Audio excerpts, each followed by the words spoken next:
Not as good as a slate as week 1, but we still have a pretty good slate of games for week 2. And that's the thing about college football is that I don't think there's ever really a bad week. There's something that is there to be offered every single week of the college football season. But this is going to be week 2. We got week 2 picks and the week 1 post-mortem coming right up here on Sports Truth with me.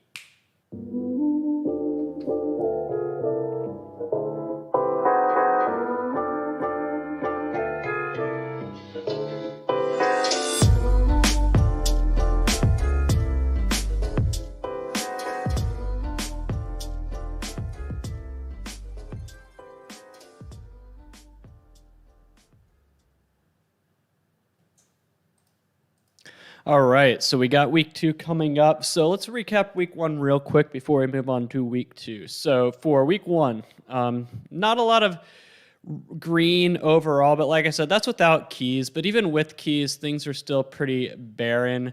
So against the spread bets were pretty tough on week 1. However, Random Forest was at 24 and 22. I mean, break even, but everything else is pretty tough. But for season-long results, everything's in the red. But when you add keys into the mix, things still aren't pretty good. So hopefully week 2 will help us get more spread plays when it comes to keys for against the spread picks. And I'll get into that in a second. And so totals a little bit better. We did have some green for overall totals without keys, but with keys, things are very good. So totals with keys a lot better. The most accurate metric in week 1 for totals was the gradient boost, plus 6.6 units. That's also the most accurate on the season at plus 7.5 units at 24 and 15 anytime the value is 2.87 or greater. Moneyline. So Moneyline has always been the bread and butter of my college football approach. Like, I've profited the last 4 years of college football, right? However, that's almost, I think only one of those 4 years I've profited against the spread. All of those profit is Moneyline. That's what always carries me every year, and this is no different. A lot of green on Moneyline. Random Forest is the best last week at plus 6.75 units, but with keys, everything is green. And season to date, same thing. Random Forest, most accurate, plus 9 units on Moneyline bets on the year. So overall, the neural network was actually profitable without keys, and the neural network and Random Forest is profitable without keys overall on the season. So those are the 2 top models so far.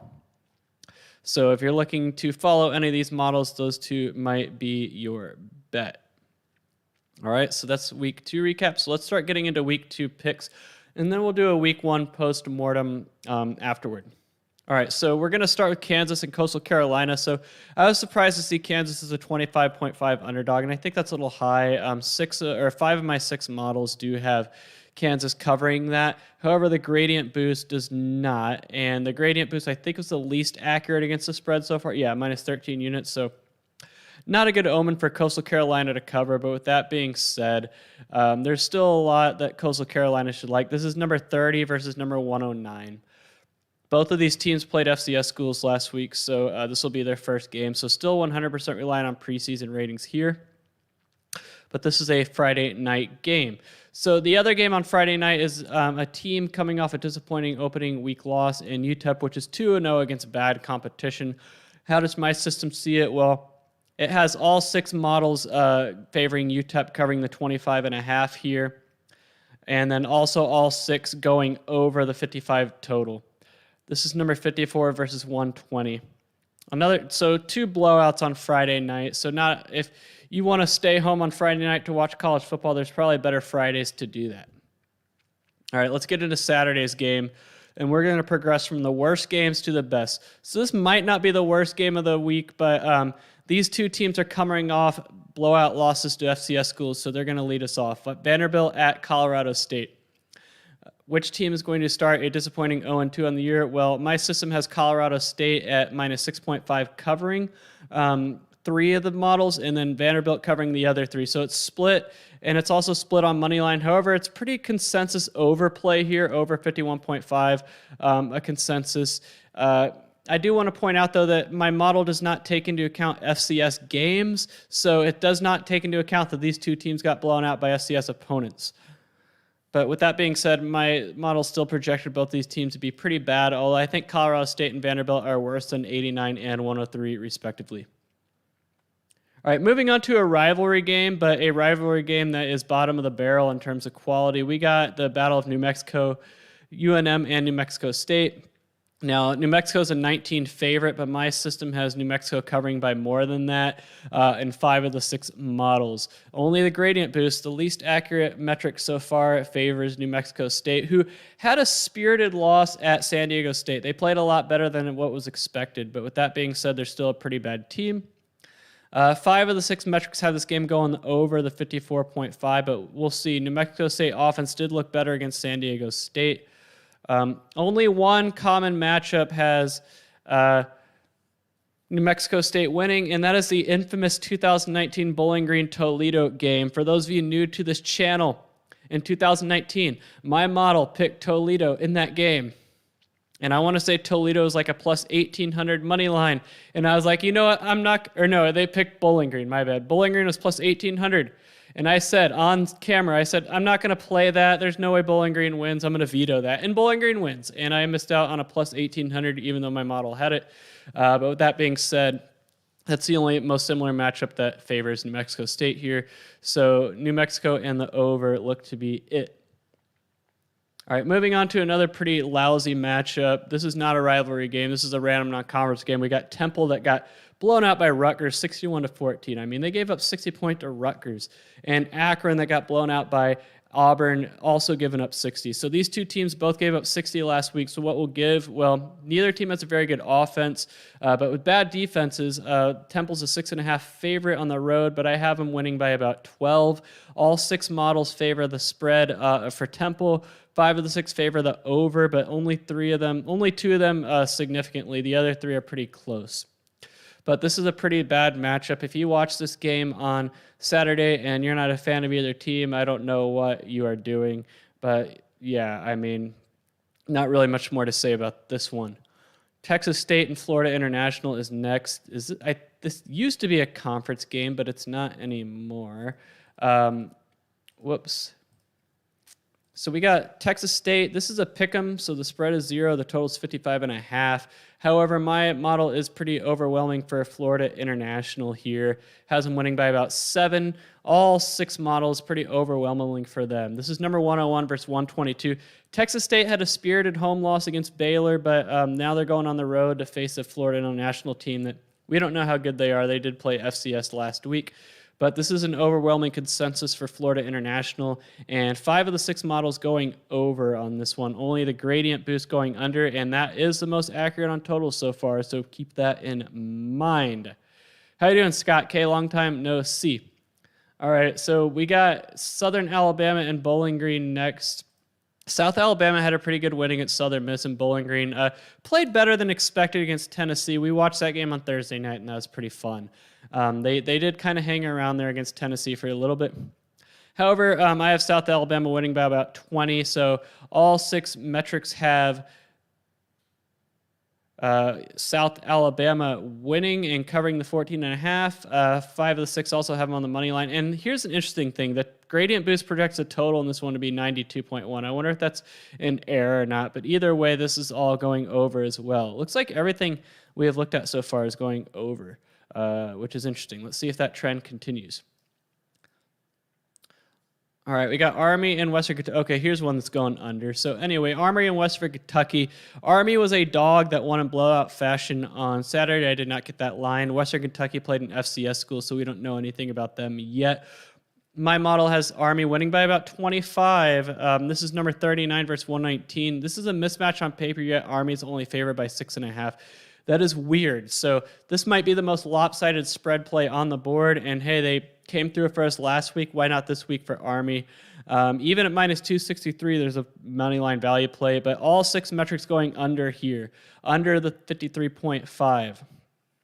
When you look at the K nearest neighbors, the average total was 47.7. So things look good. And I think that we got a good play here on Army on Saturday, their first home game. All right, a pretty lousy non-conference matchup coming up, although I think both teams did better than expected on Saturday, so this isn't as bad as it might have been if they played last week. We got Rutgers and Syracuse. And so Rutgers is a 2.5 favorite, and a total is 52.5. I have Rutgers winning by about 4.5. The gradient boost does pick Syracuse, though.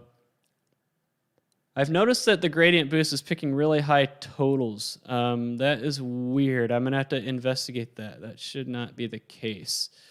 With that being said, I'm going to have to... Is that showing up on my website as well?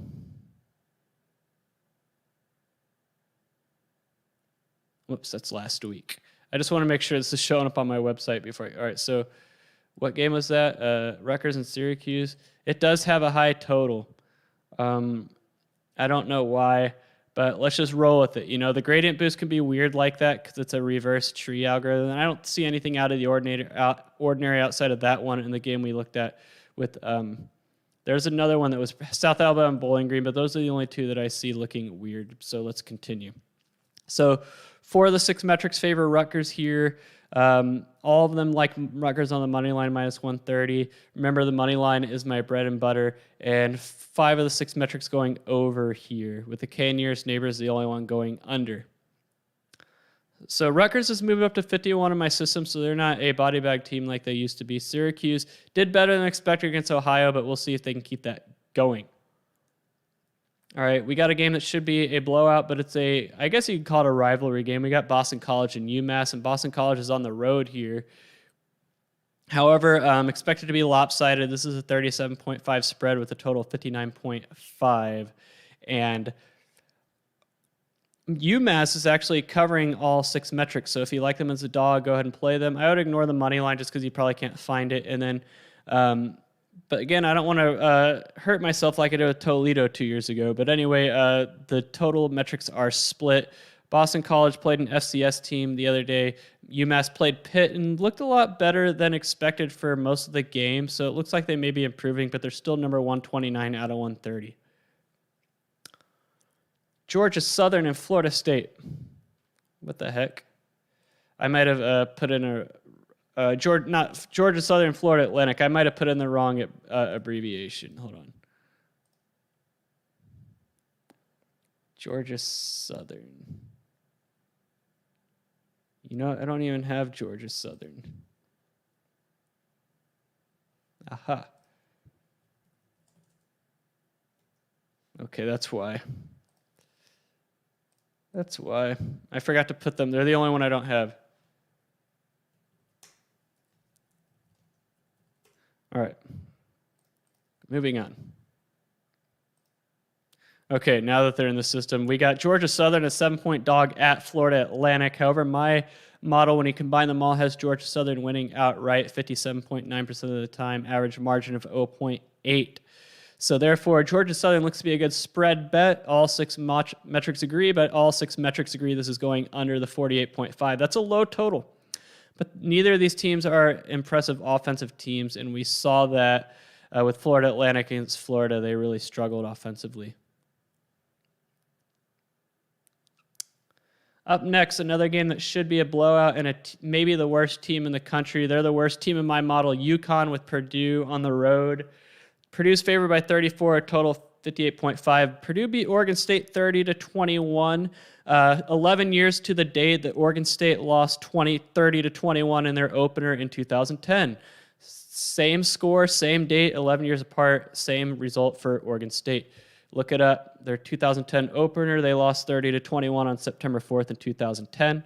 They did the same on September 4th, 2021. Anyway, moving on, we got UConn is actually favored to cover all 6 metrics here, and all 6 metrics going under the 58.5. So Purdue may be getting a little too much respect here, but we'll see. UConn is a program in shambles, and like I have been saying, it's hard to gauge UConn right now with the fact they didn't play in 2020 is really hurting them. So that's the way I see it. All right, moving on next. This is a conference game, at least it should be, in my opinion. We got Liberty and Troy. Liberty's a 5-point favorite. However, I have Troy right about even at 30.1 to 30. So this is even Stevens. Therefore, Troy at +5 is a good bet. All 6 spread metrics favoring Troy. All 6 money line metrics like Troy is a +163 dog. Split on the over and under, 4 of the 6 favoring the under. This is number 64 versus number 87. I think Troy might be a little bit better than 87, but we need them to play some FBS competition before they move up the ladder. Okay, we got a team that looked very bad on offense, two teams that looked very bad on offense, but two teams that squeaked by with the wins on Saturday. We got Wyoming and Northern Illinois. Northern Illinois is my biggest money line hit of the day last Saturday at plus 600 when they got the 2-point conversion that was upheld on review. It was very close. A lot of people thought it hit the ground, but it was a catch on the field and it stood. Northern Illinois over Georgia Tech 22-21 last Saturday. Wyoming only beat Montana State 19-16, and it looks like they're going to have another season where their defense is very good, but their offense is putrid. However, I have Wyoming winning by about 1, but at minus 6.5, that might be a little bit too big of an ask. So my model is rolling with Northern Illinois the second week in a row against the spread. 5 of the 6 metrics have this going over the 44.5, though. That's a very low total, but with that, and the K nearest neighbors is at 40.9. But with that being said, 5 of the 6 metrics do like the over here, so we'll see what happens. Maybe we can get some defensive touchdowns. Wyoming number 75 versus number 95. Yeah, the Northern Illinois was a great win. That was fun for those of you who watched my stream on Saturday. That was a lot of fun to follow the end of that. All right, we got a rivalry game, maybe. These two teams seem to play a lot in non-conference, but we got East Carolina and South Carolina. This is a pick 'em. I have it at 0 at the total 58. I have South Carolina slightly favored by about 1.5, winning about 60% of the time, so therefore 5 of the 6 metrics do like South Carolina here. All 6 metrics like them at minus 112, and 4 of the 6 going under the 58 total. This is number 97 versus number 113. East Carolina did not look good in their opener against Appalachian State. South Carolina, they shut out Eastern Illinois, which honestly surprised me a little bit. I think they were favored by 22. I forgot, to be honest with you, but it exceeded the South Carolina fan expectations for sure. This should be an interesting game, but South Carolina really needs this because they don't have a lot of wins on the schedule. East Carolina in year 3 under Houston needs to get things going. They feel like they've taken a step back after I thought they looked promising to close the 2019 season. Okay, we got a team that looked completely lifeless on Saturday against a team that had a spirited loss. That is Miami of Ohio against Minnesota, who honestly played Ohio State tough for 3 quarters. Got to give them credit. They're favored by 20 here, and that's about right. I have it right at 20.1. So not a lot of value here, and it's split 4 of the 6 metrics like Miami, 2 of the 6 like Minnesota. Split on money line. However, under seems to be a consensus. Miami of Ohio's offense looked bad against a good defensive Cincinnati team. 14 points, but 7 of those came off a pick 6. However, 5 of the 6 like the under here. This is number 45 versus number 115. All right, moving on to a interesting non-conference game. However, the home team that's getting the big home game probably could have picked a better year for this one, and that is Florida at South Florida. Florida looked average against Florida Atlantic the other night. Running game looked good, the passing game did not, and South Florida looked absolutely horrible at NC State, like just awful, and therefore a 28.5 spread might be too favorable for Florida because I have a winning by about 31.5. I mean, the most favorable metric for South Florida is the neural network, which is right at the spread of 28.5. So therefore, 5 of the 6 metrics like Florida against the spread, 4 of the 6 like the under. I just don't see how South Florida is going to score. Their offense just looked very bad against NC State. Florida, on the other hand, I mean, we'll see what they do. I have them still at number 7 in my model, which is still pretty good. Number 118 for USF. But I expect Florida to drop a little bit as the season goes on and the preseason ratings phase out.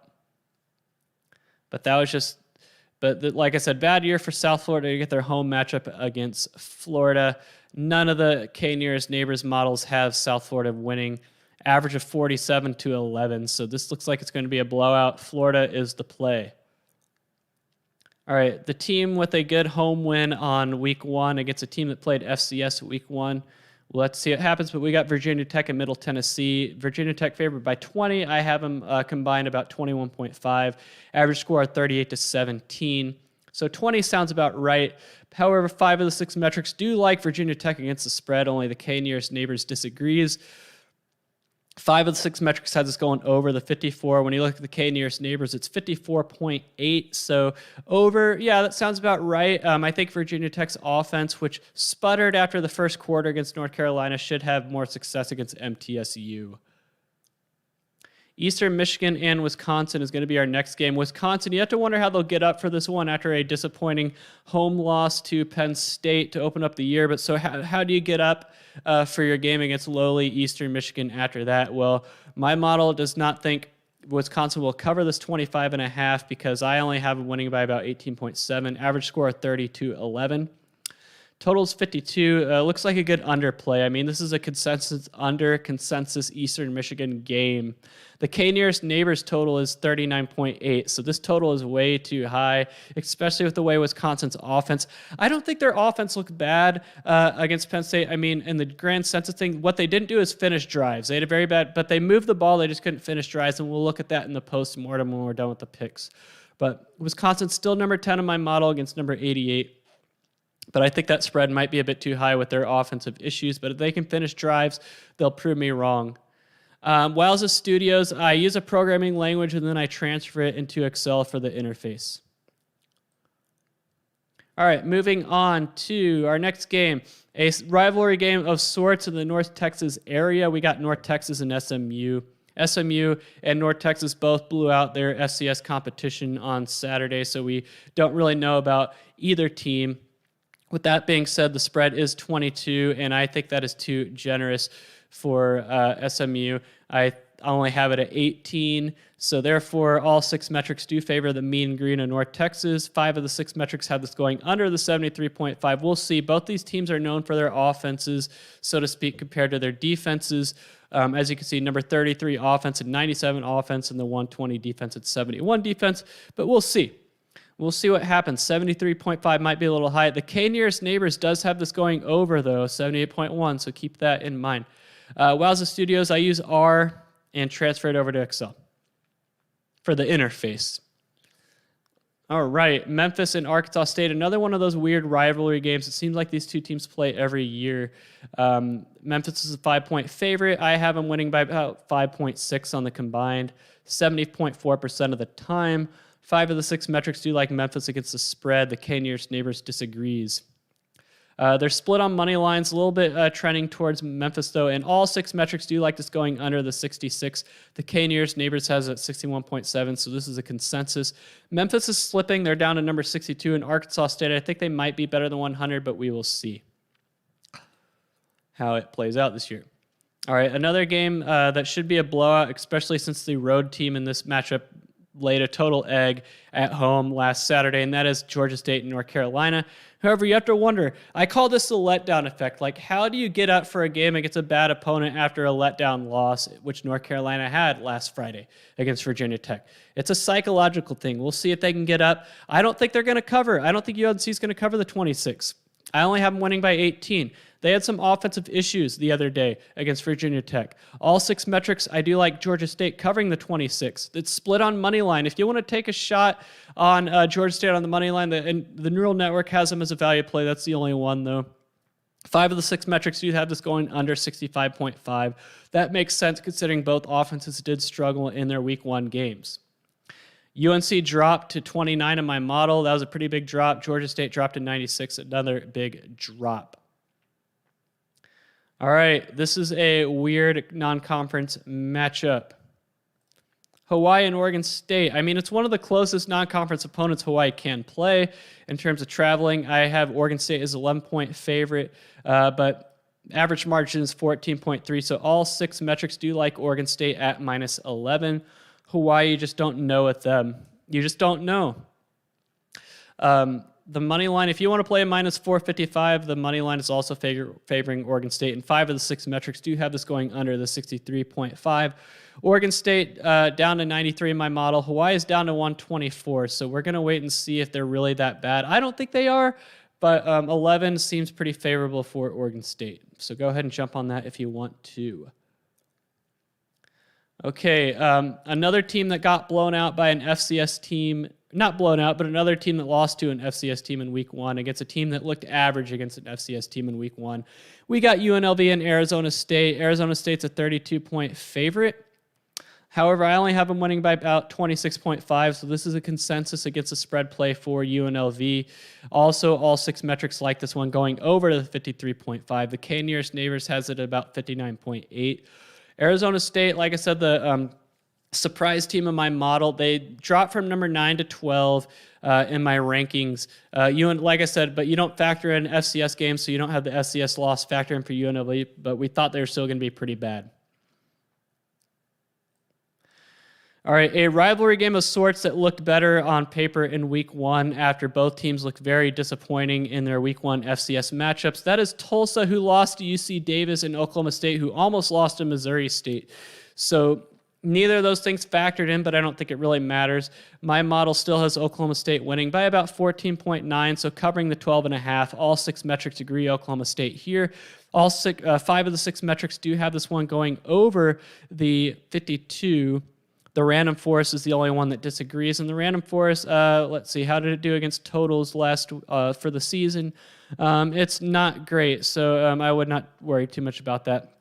Oklahoma State still number 28 in my system, Tulsa number 78, but that is not really factoring in their FCS performances, so they might be worse than that. We'll see if Spencer Sanders will come back for Oklahoma State, but Tulsa looked a lot better last year, and I just don't think this is their year. They seem to alternate odd and even years.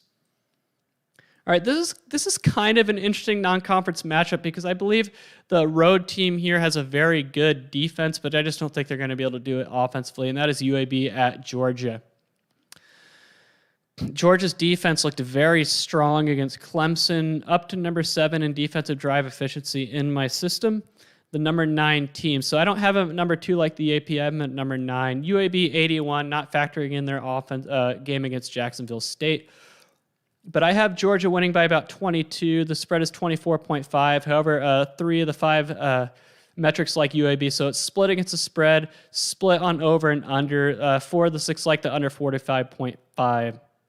The K nearest neighbors likes a shot at UAB plus 1,500, but I don't think it's going to happen. However, 10% chance. If you look at the most similar matchups in the past, you got some teams similar to UAB that have pulled it off, but I just don't see it happening, guys.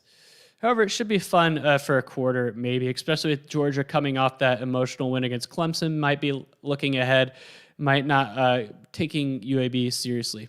All right, someone had mentioned this game in the chat earlier. I would have liked the road team here a lot better had they not looked bad against their FCS opponent last Thursday, but that is Ball State and Penn State. Penn State with the upset road win at Wisconsin.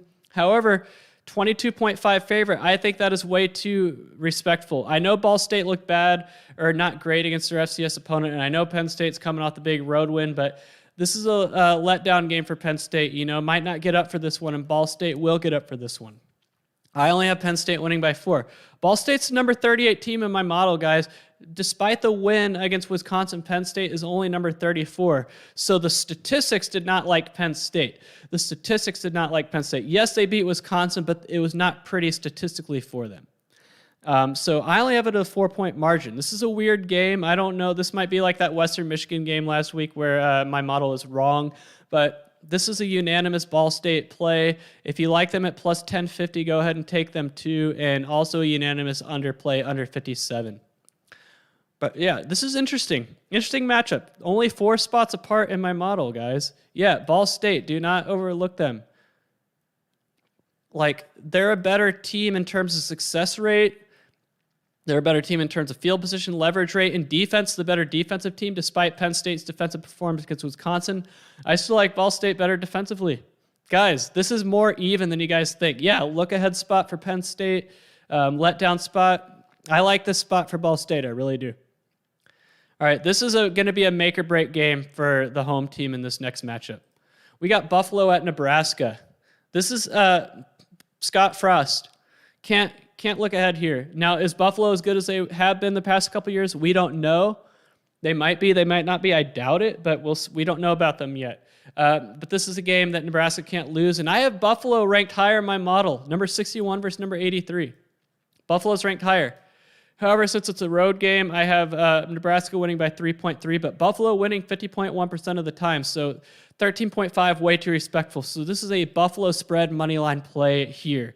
5 of the 6 metrics like the under. However, the most accurate metric on total so far, gradient boost, favors the over. So keep that in mind. But I have Buffalo as a better team. Road game for them, though.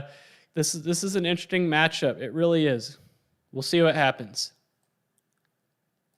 But Nebraska can't lose game. I mean, I thought Illinois was a can't lose game, so another can't lose game. All right, we got a rivalry game in the first game of the Commanders in Chiefs series. We got Air Force and Navy. Navy looked terrible in their opener against Marshall with a 49-7 loss. Air Force played an FCS opponent. We don't know, but I have them covering the -6. All 6 metrics do. I have Air Force winning by about 9. Total 43.5. So going over, 5 of the 6 metrics do like the over, but the most accurate model, gradient boost, disagrees. Also, all 6 metrics like Air Force as a -238 money line play. I think that sounds about right. Navy will get up for this one for sure, but Air Force is the better team, let's face it. All right, another rivalry game that people might not pay much attention to, but both teams coming off losses in week 1. We got Houston and Rice. Now, Houston's coming off a very disappointing week 1 loss to Texas Tech after they got out to a 14-0 lead and then just crapped the bed in the second half, 0 points in the second half. Ended up losing by 17. Rice had a 10-point third quarter lead at Arkansas, but threw a couple bad interceptions and still should have covered, but instead of kneeing out the clock, Arkansas's coach decided to keep running the ball and scored a touchdown with like 40 seconds left and Rice did not cover. Houston's an 8-point favorite, total of 54. Like I said, don't overlook Rice. They should have covered that matchup. We talked about it extensively on Saturday, but Rice covers that 99 out of 100 against Arkansas. It's just that Arkansas didn't knee the ball. They decided to keep running plays to run up the score. That never happens. I have Rice covering except the random forest where I have Houston covering 5 of the 6 metrics here. All 6 metrics do like Rice at plus 260, which makes sense. Rice probably feeling a lot better about themselves than Houston is. That is for sure. And 5 of the 6 metrics like this going under 54. The K-nearest neighbor says it at 44. Yeah, Rice was a bad beat. That was Arkansas running plays after when they should have needed the clock out, which is that never happens. Okay, moving on to an SEC matchup that might not sound that glamorous, but it is what it is. Missouri and Kentucky. Kentucky's a 5-point favorite. I have them winning by about 9.6. The total of 51.7 on average. All 6 metrics I like Kentucky to cover the -5. It's split on the money line. And all 6 metrics like this game going under the 56. Kentucky's about 30 spots higher in my model. So Kentucky's the better team. It's just how much better are they? Is Missouri improved? Well, based on the Central Michigan game where they got some gifts, they didn't cover against Central Michigan, and even with some referee gifts in that game. Central Michigan, I'm not saying they should have won, but Missouri got a lot of gifts from the refs. Will they get them against Kentucky? Probably not. One team that looked very bad in their opener, especially in the first half, against a team that looked a lot better than I was expecting in their opener. We got San Diego State and Arizona. Now, San Diego State opened with New Mexico State, and their offense looked putrid in the first half against New Mexico State's bad defense. They only scored 28. Arizona played a very spirited game against BYU, only lost by 8. Their defense looked decent. I have San Diego State winning this one by 10. The spread's 1.5, so this is unanimous. San Diego State play on both that and the money line at -114. All 6 metrics like this one going over the 46.5. That might be a little too low. We'll see though. Both of these teams look very good defensively, and they're defensive teams, it looks like. And so, yeah, number 22 defense, the number 1 on standard down success rate, by the way, against the number 84 defense. 2 bad offenses. We'll see if they can get over, but that's what I have it at. All right, this game usually is better, but one of the programs in this matchup is just slipping, and they're probably going to have to make a coaching change. They've just completely derailed, and that is Stanford and USC. This is always a week 2 matchup every year. USC is a 17.5 favorite. I think that is not enough. I have them winning by 20. Average of 40-20. However, only 4 of the 6 metrics do like USC to cover the 17.5. They're also split on money line. I mean, if you like Stanford, you got some metrics that have them at plus 650, but however, all 6 metrics do like this one to go over the 51.5. I don't know what's happened to Stanford, but I'm at number 98, and if you look at the record projections, I only have them going like 1 or 11 or something like that. Just a program that's totally fallen off a cliff.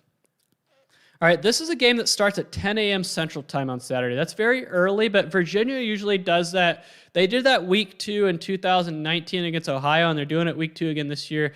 10 a.m. kickoff. I don't know why Virginia's doing that, but we got Illinois and Virginia. Same colors, by the way, so it's kind of hard to distinguish them. But with that being said, Virginia's a 10-point favorite against Illinois, coming off a loss to UT San Antonio. Virginia shut out FCS William and Mary. I have Virginia winning by about 13.8, total of 58, and so 5 of the 6 metrics do like Virginia covering. The only one that likes Illinois is only at 0.1. So if you like Virginia, that shouldn't deter you. All 6 metrics have this one going over the 55.5. I think Virginia is a sneaky good team. I have it at number 27 in my model. Illinois did open the season with Nebraska, but I think the UT San Antonio game was more showing who they really are. And, this is a good 10 a.m. game. I am going to stream on Saturday for the morning games, but I'm not probably going to start streaming at 10.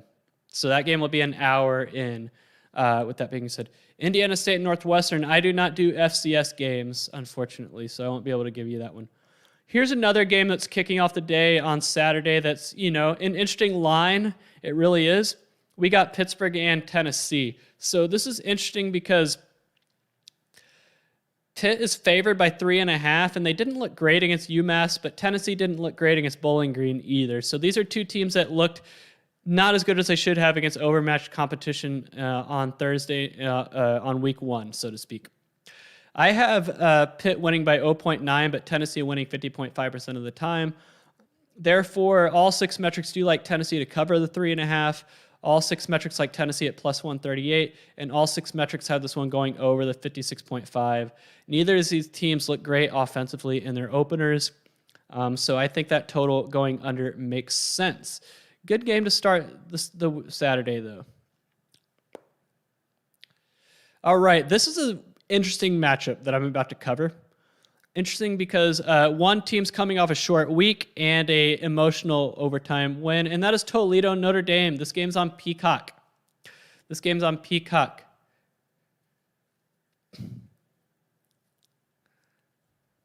And so I have Notre Dame winning by only about 10. Their spread is 16.5, but I have it at 10. So this is a unanimous Toledo against the spread play. I have the average score of about 31-20. Toledo at plus 525, worth a shot on the money line as well, and all 6 metrics going under the 55. This is a letdown game for Notre Dame after that overtime. Short week. Teams coming off a short week in week 1 usually don't do good in week 2 if they don't have a bye. A lot of documented cases of that. So Notre Dame's going to have to get up for this one. Toledo will get up for this one. I guarantee it. Don't sleep on Toledo.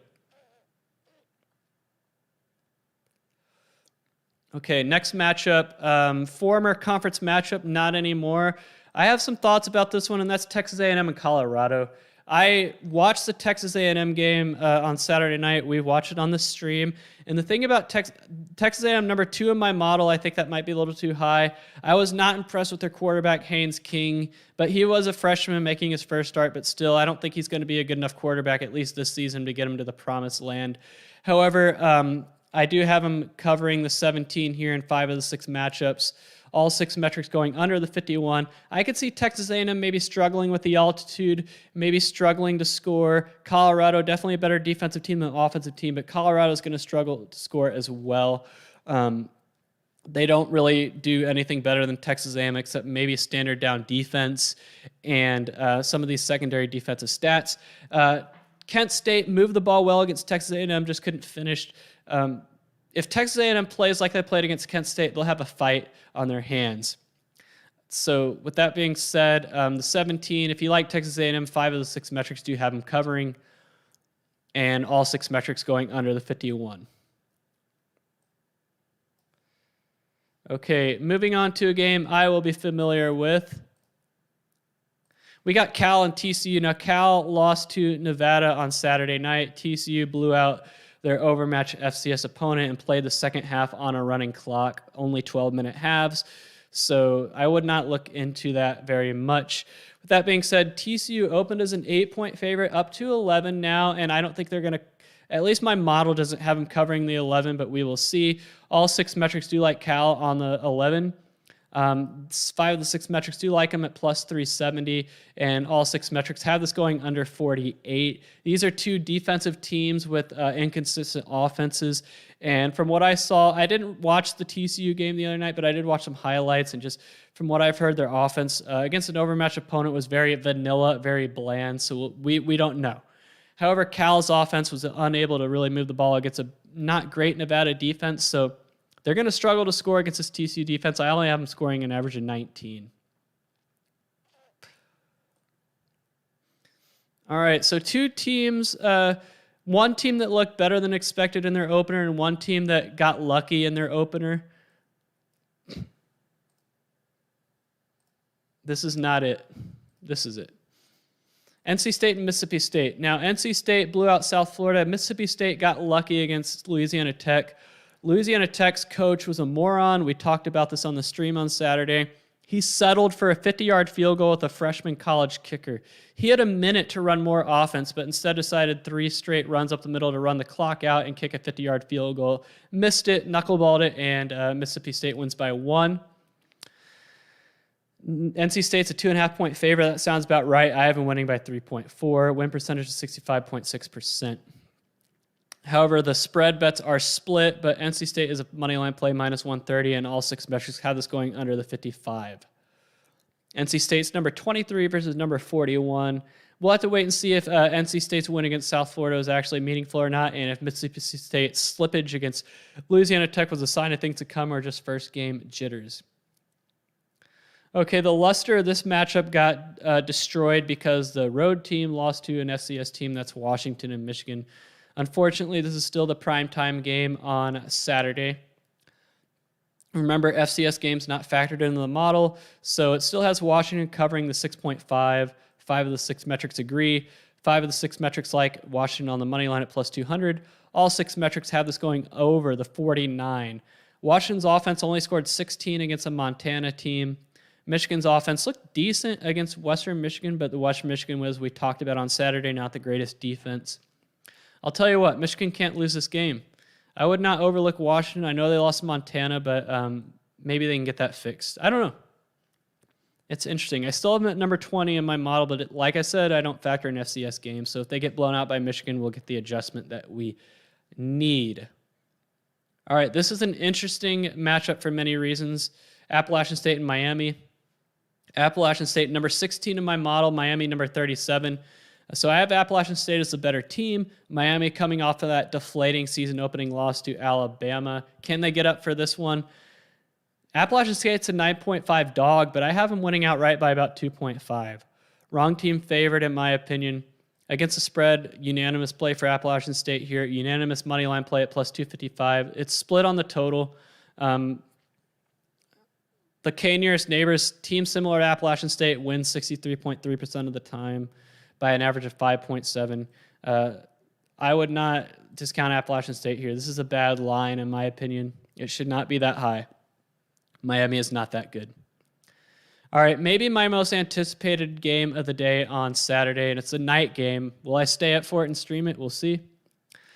We got BYU and Utah. BYU's at home. BYU waiting for this matchup. They're not as good as they were last year. I have Utah as a better team in my model at number 26 versus 31, but I have BYU winning outright by about 5.8, 58.7% of the time. I think that's high. I think the preseason influence on BYU is a bit too high and too skewed. I don't think they're this good. However, I'm still going to play them anyway. All 6 metrics like them against the spread. All 6 metrics like them at money line. You know they're going to be motivated and spirited to get this done, get that Utah monkey off their back. You know, kind of like how Utah had the BYU monkey on their back last decade or 2 decades ago, back to Harline and all that. Split on the over and under, but I'm going to ride with BYU in this one. I'm excited for this. Okay, we got 3 matchups left. So we got a former conference matchup and a future conference matchup. Next up, we have Texas and Arkansas. Arkansas did not look great against Rice. Texas looked pretty good against ULL, but I don't think ULL is as good as people thought they were. I thought they were overrated. But with that being said, Texas is a 6.5-point favorite. Total's 56. I have Texas winning by an average of 38-31, so right in line with the spread. Winning 74.1% of the time, average margin 6.4, average total 68.6. The most favorable model to Arkansas is the gradient boost. The most favorable model to Texas is the least squares. 4 of the 6 metrics like Texas against the spread. 4 of the 6 like them at minus 263, but all 6 like them to go over the 56, and I think that sounds about right. Texas is number 19 in my model, Arkansas number 50. The only thing Arkansas does better offensively is field position. However, Arkansas has better defensive stats in 4 of the 6 primary defensive stats. However, Texas leads in the stat that matters most, defense-derived efficiency. Yeah, I did cover Penn State. I think that Ball State is a great money line and spread play. On secondary stats, they're split. Secondary defensive stats favor Texas. So I think Texas being favored here is about right. But yeah, Arkansas is definitely going to be the ESPN talking head dog pick of the day. I completely agree with you, Scott K. All right, now moving on to a massive rivalry game that is getting college game day. We got Iowa and Iowa State. I wanted to go to this game in 2014. I was invited. I had tickets, but I didn't go. Where Iowa won on a walk-off field goal. I know Iowa State looked bad against their FCS opponent on Saturday, but again, I don't factor that in. And Iowa looked a lot better than expected against Indiana. So why do I have Iowa State so high, even though they're only 4 spots better in my model? I don't know. This is one of those weird ones. I have Iowa State unanimously covering the 4.5. All 6 metrics favor them money line, and they're split on over and under. The total's 46.5. This could be a defensive matchup. At the K nearest neighbors, the teams similar to Iowa are actually ahead 63.3% of the time on wins. However, on score, it's a 9.6 margin. This is a weird line. Iowa State always looks bad against Northern Iowa when they start the season every year. They did the same thing 2 years ago. Remember, they lost their opener last year to UL Lafayette, so they always look bad in week 1, and somehow they get it right, the ship righted. Number 13 versus number 17. Iowa State, the better offensive team by far. However, Iowa's the better defensive team slightly. They're split on secondary offensive stats and split on secondary defensive stats. This is an even matchup, but I think Iowa State has the better offense, and therefore that would be the difference. I think a lot of people will be sleeping on Iowa State here. I like them at 4.5. They're motivated to get the Iowa monkey off their back. And then finally, the game of the day, maybe, and that is Oregon and Ohio State. Ohio State's a 14.5-point favorite. Oregon did not look great against Fresno State. They needed to score a touchdown in the final 2 minutes to win. Number 3 versus number 8. Oregon might be a little bit overrated at 8, but with that being said, the spread is split for the 6 metrics like Ohio State, but not by much. Money line split, the total split. Everything is split here. These lines are pretty sharp. Ohio State, the better offensive team. Oregon's better on field position and leverage, though. Ohio State's also the better of the defensive team. Better in every secondary offensive stat. Oregon is better at line yards and tackle for loss percentage. So if Oregon's going to have to get this done, they're going to have to hope that the Fresno State was an aberration, but I don't see it happening. This should be a pretty comfortable Ohio State win, in my opinion. But I probably have no plays here. So when we look at my official plays for the week, here's what we have. Spread plays were based off keys of neural network, support vector machine, and random forest, all being greater than 3. Those were the keys for the week on spreads.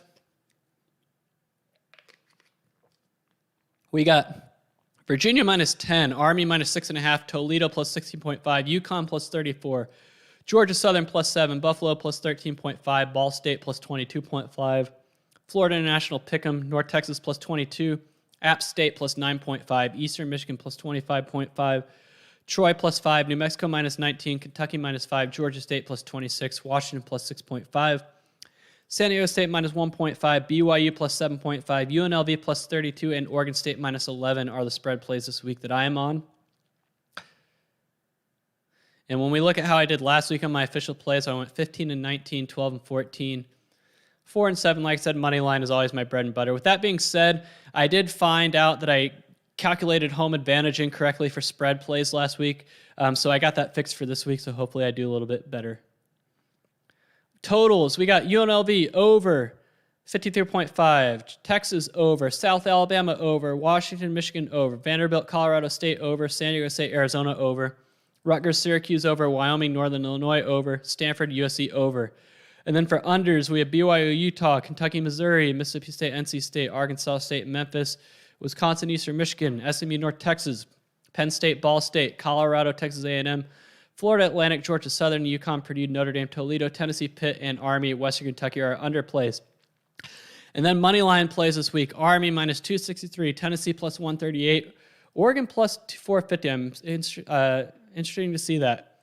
Northern Illinois +200, Toledo +525, Georgia Southern +220, Buffalo +400, Temple -250, Ball State +1050, Iowa State -200, Rice +260, Florida International -110. You could probably scratch that off because I'm already on them on the spread.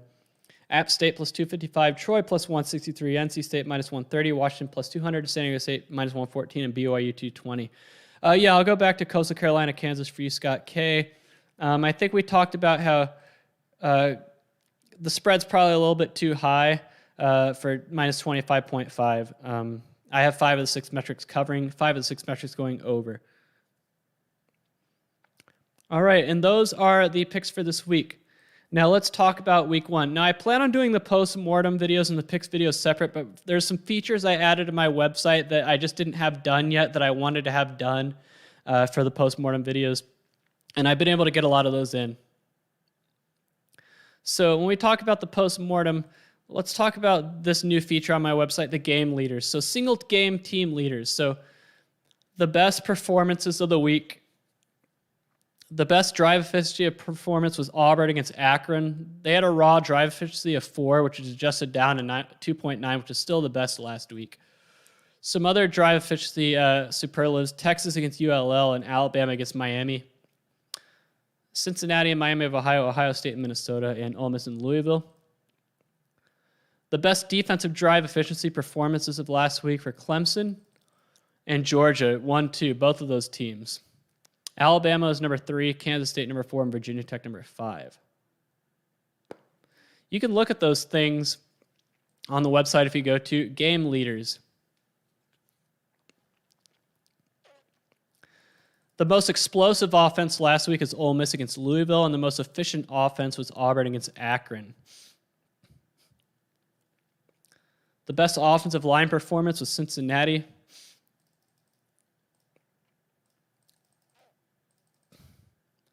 And on defense, the best defensive performance, the team that prevented explosives the most was Georgia, and also the most efficient.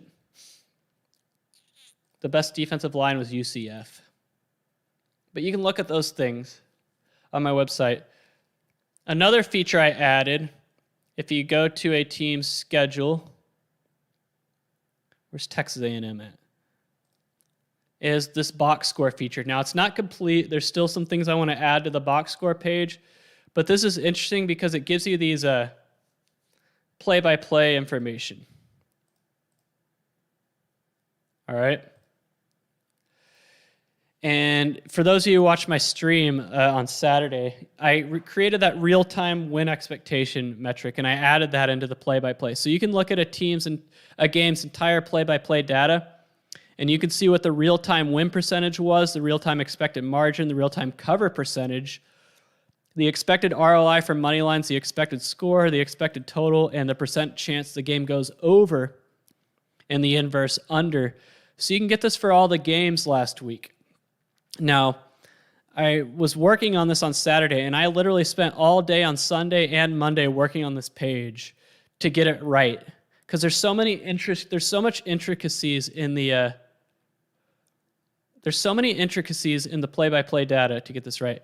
Any thoughts on 70% of Week 1 games going under? I'm not surprised. I feel like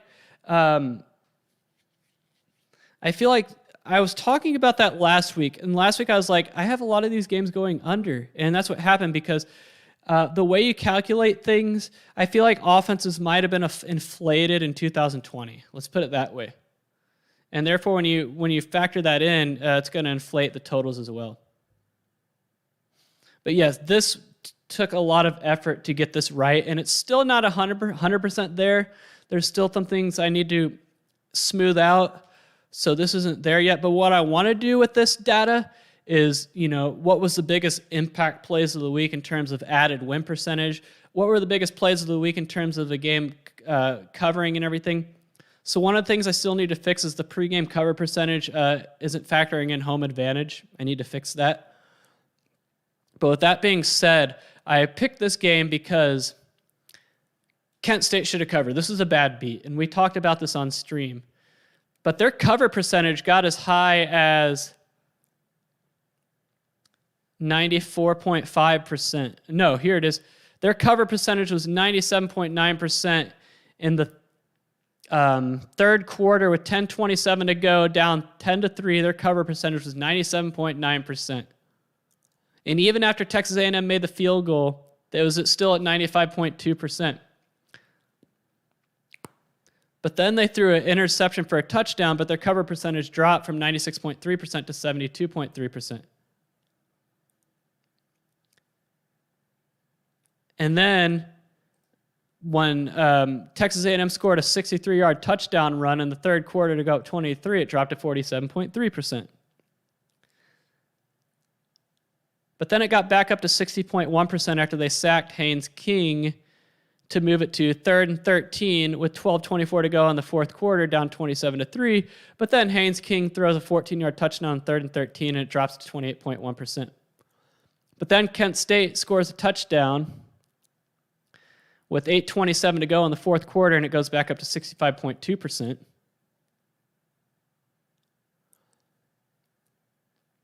And then the cover percentage keeps going up because Texas A&M's moving the ball, but they score a touchdown with 6:26 to go up 41-10, and it goes back to 27.1.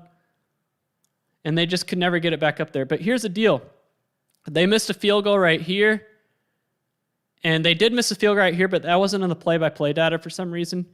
But all they had to do is make one of these field goals to cover, and they didn't.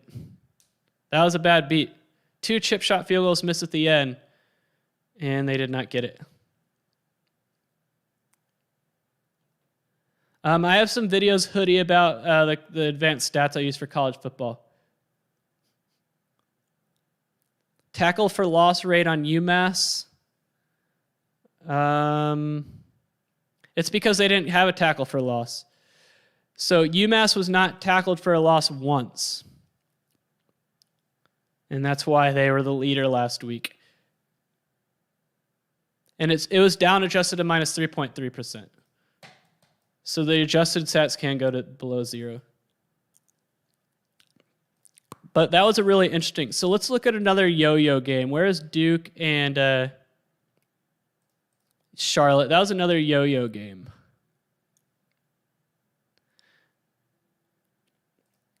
So if you watch my streams, you can see me give these numbers out in real time. Like, what's the % chance a team wins? What's the % chance a team covers? I give these out in real time. So Duke was a 6-point favorite, and I gave them a pregame cover % of 29.5. Havoc rate, same thing. So havoc rate is the percentage of plays that resulted in a tackle for loss, a pass breakup, an interception. I think it's those 3 things. Tackle for loss, sack, interception, pass breakup. And or a turnover. And so since UMass didn't turn over the ball, didn't have a pass that was deflected, and never got tackled for loss, That's why it's 0 and it's down adjusted. So UMass prevented those things against Pitt. All right, so Duke was a yo-yo game at the end.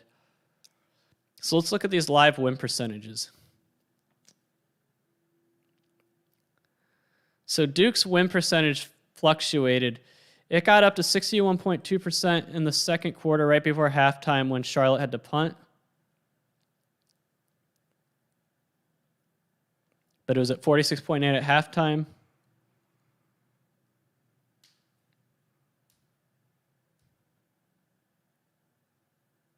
I'll have to look at it, Scott K. When Charlotte scored a touchdown in the third quarter, 32.6% win percentage.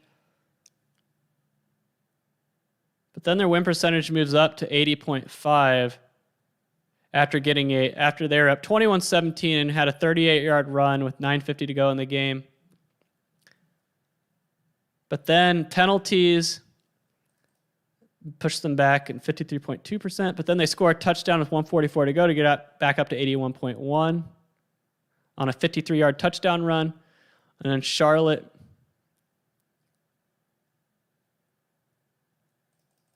scores pretty much a walk-off touchdown.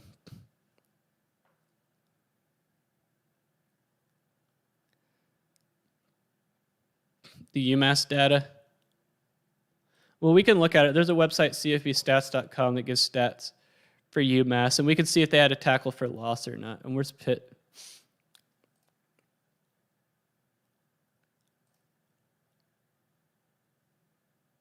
So they did have tackles for loss.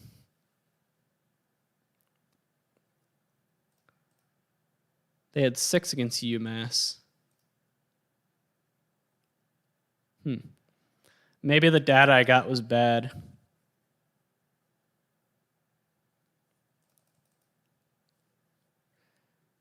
Appreciate it, Matt Stansberry, every week. I really do. I'm looking at this because I want to see interceptions. So UMass did fumble the ball, so they did have a turnover.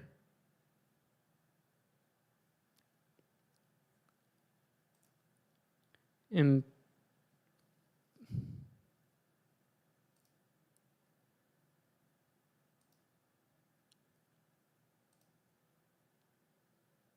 they did have pass breakups. So yeah, I think that the data that I got for UMass was bad. There's some issues with the play-by-play data I got, though. Like, I didn't even get play-by-play data for Arkansas Rice and like 7 other games. My data source, it's free, but like they were missing some games. But it looks like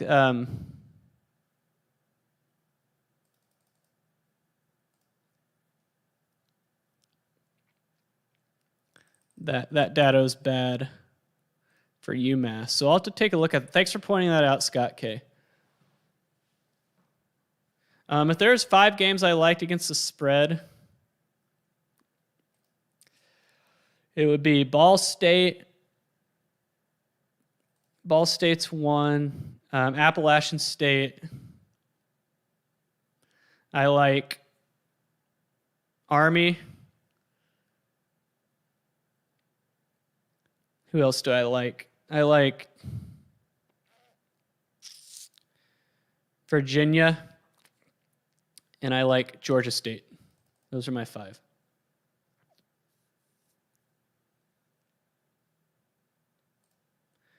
Yeah, I think something's wrong with the stats I'm getting for UMass.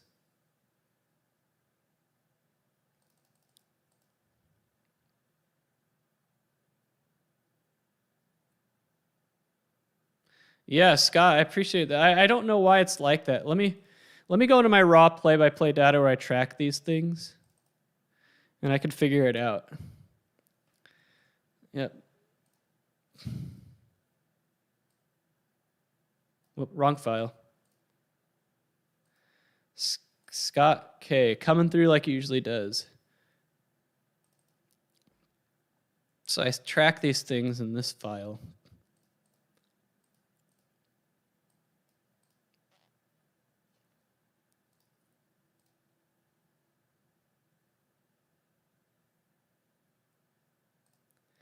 UMass.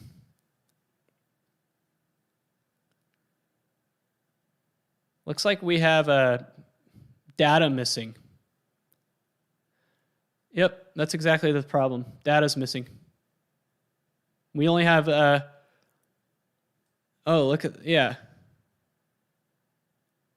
Looks like we're missing the entire second half worth of data for UMass. And this right here should be a tackle for loss. It's flagged as a sack, but not a tackle for loss. Because the yards gained is 0. Yeah. Some of the play-by-play data I get is bad. And this is definitely a play-by-play data that's bad because it was a sack, but it's listed as 0. And if I count a tackle for loss if the yards gained is less than 0. So there's nothing I can do about it. It comes with the territory for the data I get.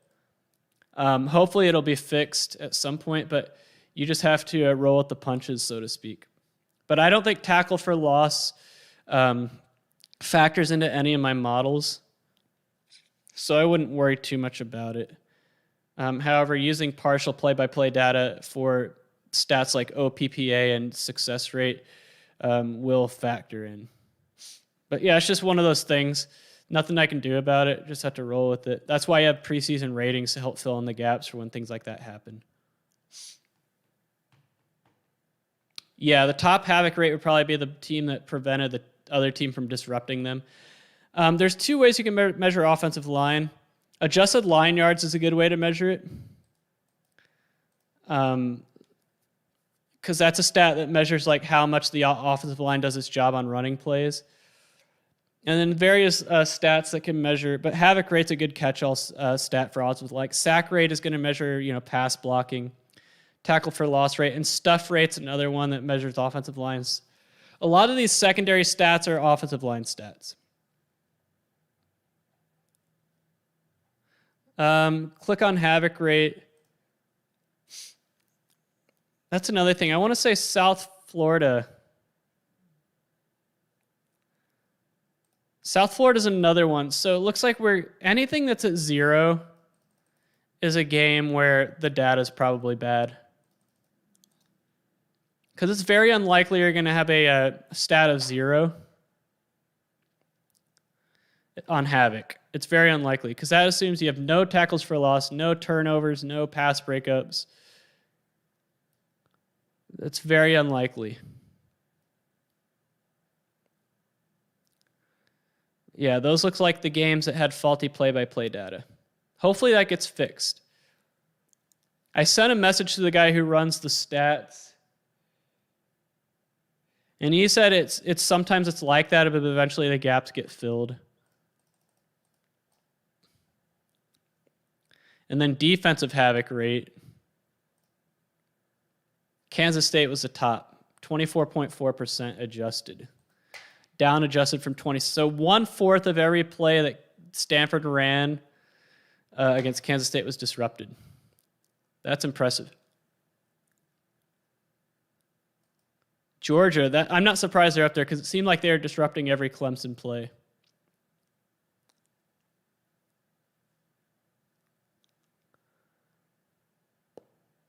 Didn't they get a lot of sacks too? Yeah, Georgia, 16.3%. So 1 of every 6 pass plays for Clemson was a sack. Marshall, though, Navy doesn't throw a lot of passes, so I think this is kind of inflated because it's based on the percentage of pass plays that result in a sack. And since the Navy doesn't pass much, but still, they got after it when Navy did pass.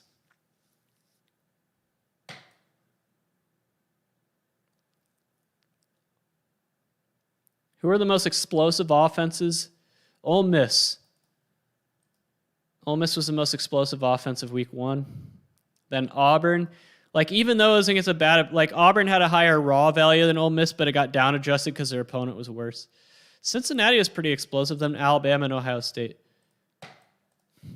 So Cincinnati, let's look at their schedule. They have Indiana, who flopped against Iowa, so I have Cincinnati going undefeated now. I have them at number 5 in my model. I have them going undefeated, winning at Notre Dame. That's the thing. Indiana, though, they flopped, so they might not be the quality win that they might be expecting. They really need Notre Dame to do them a favor. Did Florida State outperform expectations, or was ND just overwhelming? In my opinion, both. I still have Florida State at number 84 in my model. I still have them going 4-8. I think that's better than I think I had them at 3-9 last week, but we'll see what they do against Wake Forest and Jacksonville State. We'll see what Florida State does, but I think it was Florida State playing above what can be expected and Notre Dame playing below. A little bit of both. Let's look at that box score. So the pregame margin I had for Notre Dame was 14, 75.6% chance to cover, 88.4% chance to win. Did their win odds ever sink below 50%? They did not. Oh, yeah, they did. Their win odds were at 48.2% with 2:43 to go in the game. Florida State was 2nd and 5 on the 46-yard line and moving the ball. And it's weird. Even though Florida State got a first down and moved it to the 29, their win odds went up. But I think that's just a factor of the clock.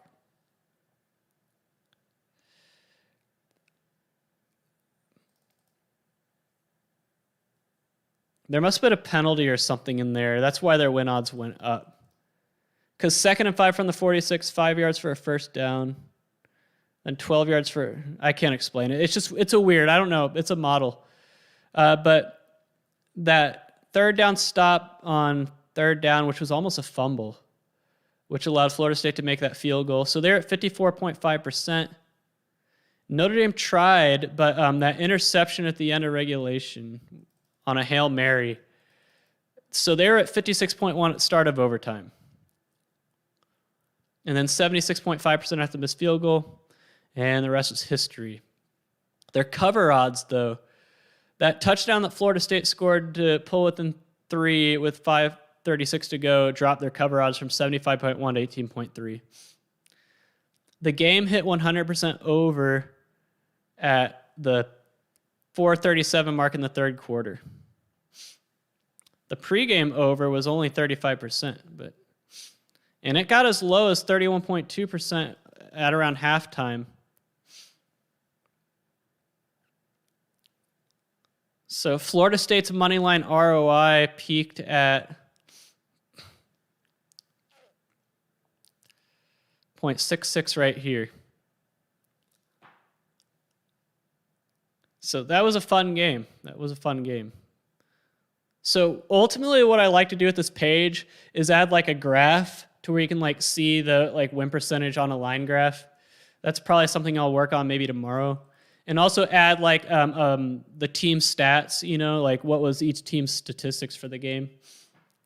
So yeah, a graph and team stats and then the play-by-play stuff. But the play-by-play stuff, like I spent all day Sunday and Monday smoothing it out and everything.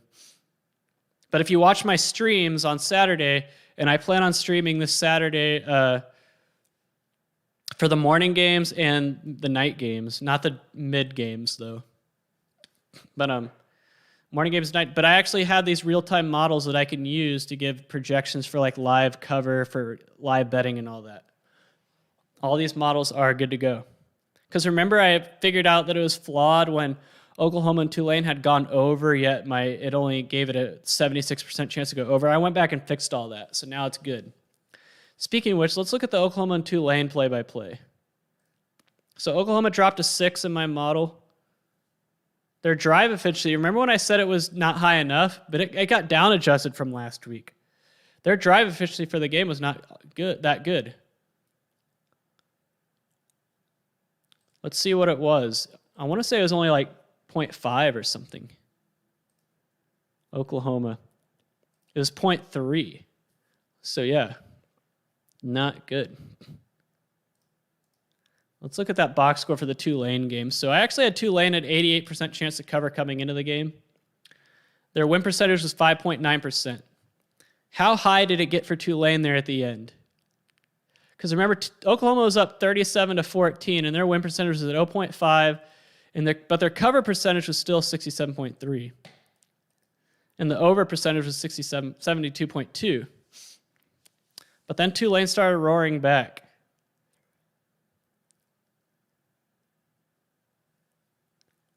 Tulane started roaring back. It got all the way up to 13.5 after the onside kick. When they recovered that onside kick, it was at 13.5. However, they just couldn't do anything with possession. But their moneyline ROI is 3.87 at the time.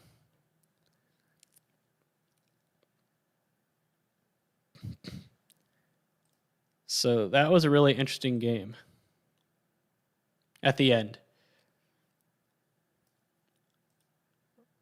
Were there any other interesting games that we can look at? The Clemson-Georgia game. Let's look at that one. Because I remember I was saying during my stream, I was like, I just have a feeling Clemson's going to win. Georgia started with a 40.6% win percentage. And this is why I want a graph, because I want to see like how it moved. But after the pick six, it went up to 62.5.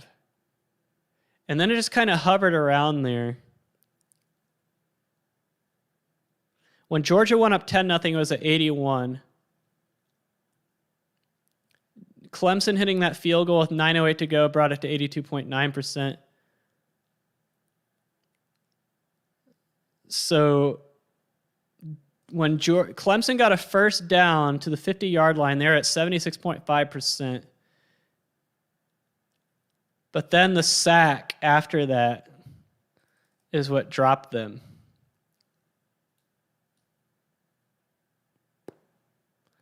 That was an interesting game. So I want to put this all in graph form. Yeah, go ahead and ask questions. I'm just recapping week one, doing kind of a post-mortem. So when we look at my power ratings, I think Texas A&M's probably too high, but I think they moved up more because the teams below them all kind of crap the bed. Ohio State, Clemson, Oklahoma. Not crap the bed, but just, I think they'll get corrected if they don't play well against Colorado. But I have them losing to Alabama by 12.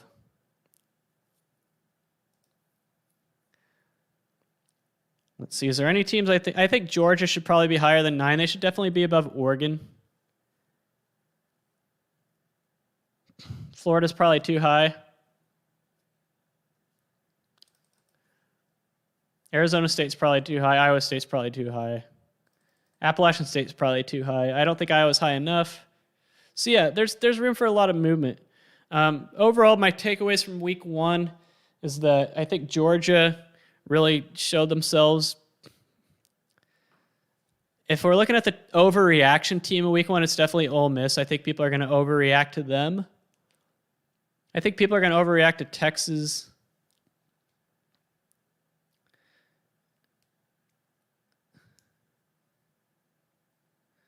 The Utah-BYU game, I have BYU covering. I agree with you. I don't know if they win, though, but I'm rolling with BYU anyway.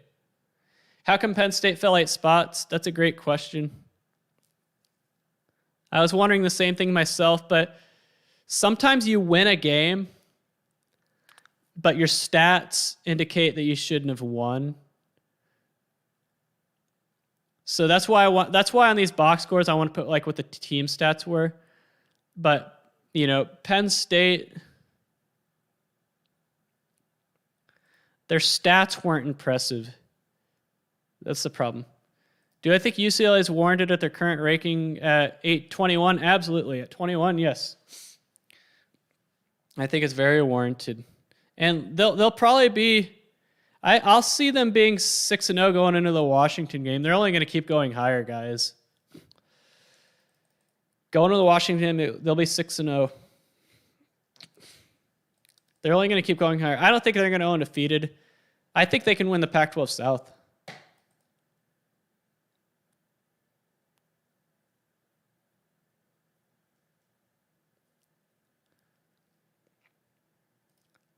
Yep, but week 2.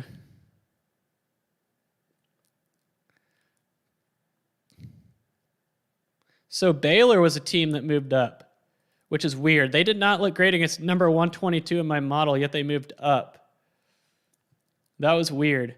But like I said, movement is less about what the team did rather than teams around them did. So Penn State probably dropped just because teams moved ahead of them. Simple as that. Same with Baylor. They probably moved up just because teams around them dropped. But Baylor didn't look great in their game against Texas State, but they moved up quite a bit.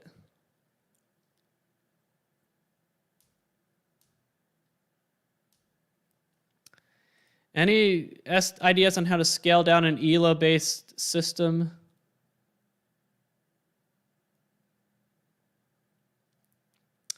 It's a great question. Probabilities get too high, 90% win. Are you rerunning the ELO-based system multiple times?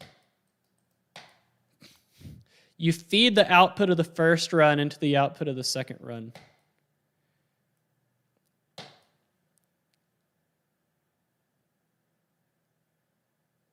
Penn State Auburn game. Right now I have Auburn winning by 5 as of right now. That can change. Yeah, an ELO model is kind of complicated, but what you do is you run the ELO model based on just pure wins and losses, and then you run it again, and then you run it again. I think what you might be doing is doing it stepwise. Keep everybody's rating at 1,000 or whatever your starting rating is at first.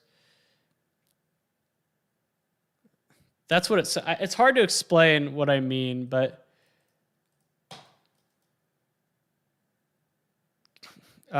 keep everybody's rating at 1,000 constantly, and make your calculations based on everyone's rating being 1,000 through the whole run. And then after the first run is over, then recompute the ratings. It's hard to explain.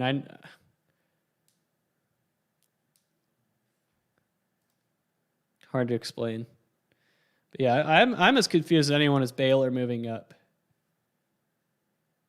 because their stats weren't even that impressive. Like their drive efficiency. But aren't they one of those teams that had a flawed data, though? Yeah. Their drive efficiency was negative minus 0.5, and defensively it was 0.022. I don't know why they moved up.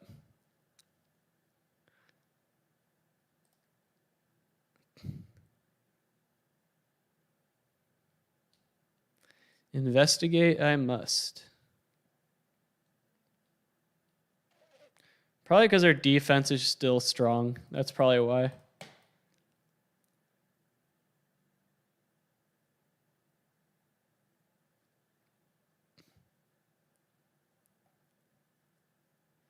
Well, Matt Stansberry, what I'm trying to say is that,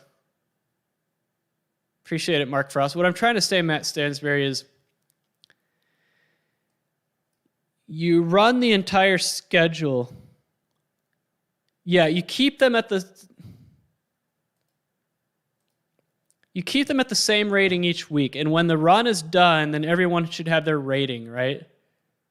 Assume everyone's rating is 1,000 each week, and make all your calculations. So I think that's the starting number of an ELO model, right? Yeah, so start it at 1,200. Keep everybody's rating at 1,200 through the entire run, and after it's done, everyone should have their new rating. And then you run it again and feed that new rating and keep everyone's new rating the same through the next run. And you keep doing it until the numbers stabilize somewhat, right?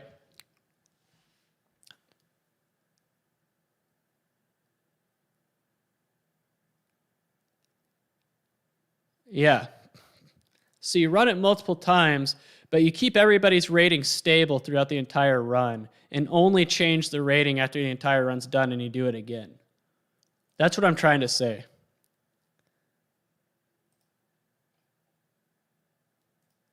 It's hard to explain, but I've run into the same problem too, and I know that, yeah.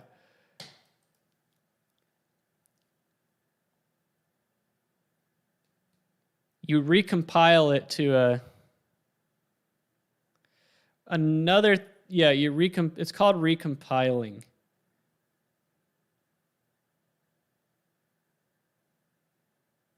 Yeah. I've run into the same thing.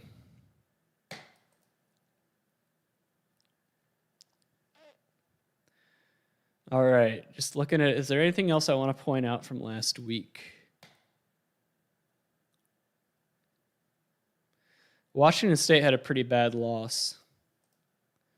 Lost to the number 116 team. But I think they are another team that moved up. I forgot what my ratings were last week. I need to have like an archive. I archive the ratings, so what I want to do is like show ratings as of week.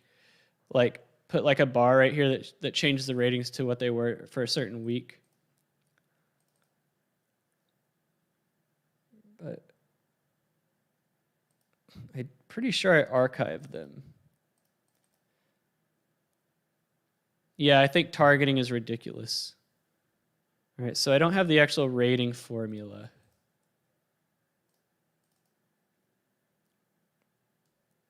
So the formula I do for ratings is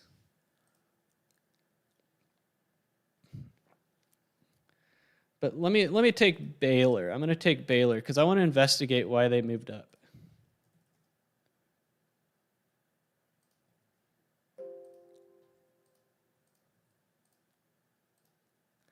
So those were their ratings last week.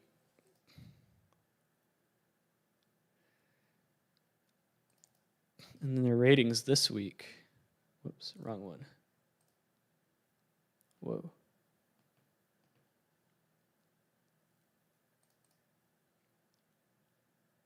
I hate targeting penalties.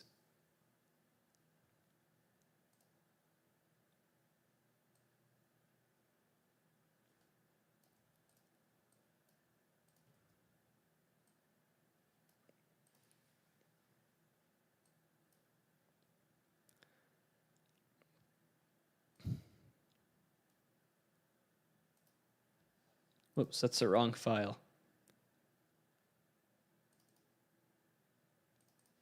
This is the file.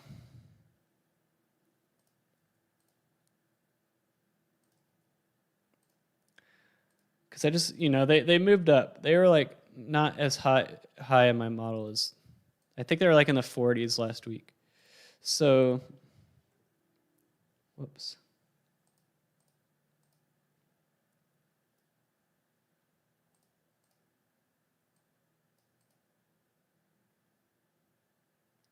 Let me make sure these are the ones on my website.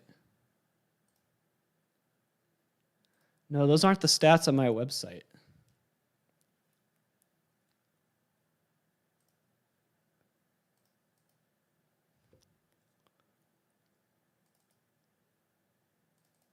I have so many different stats.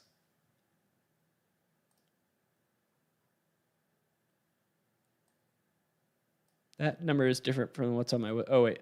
1.767.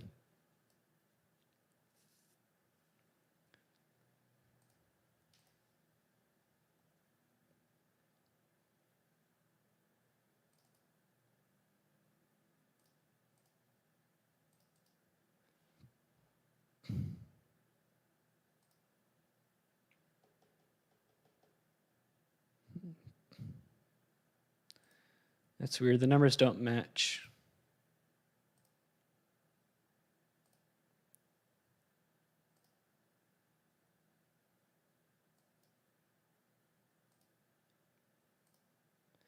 I'll have to investigate it later. Anyway.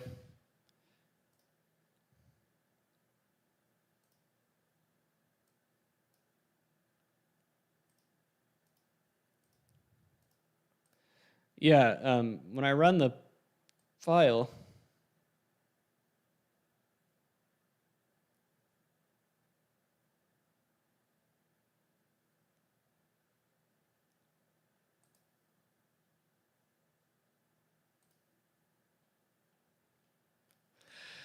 all right, well, it's been an hour and a half, so I think I've had a good night.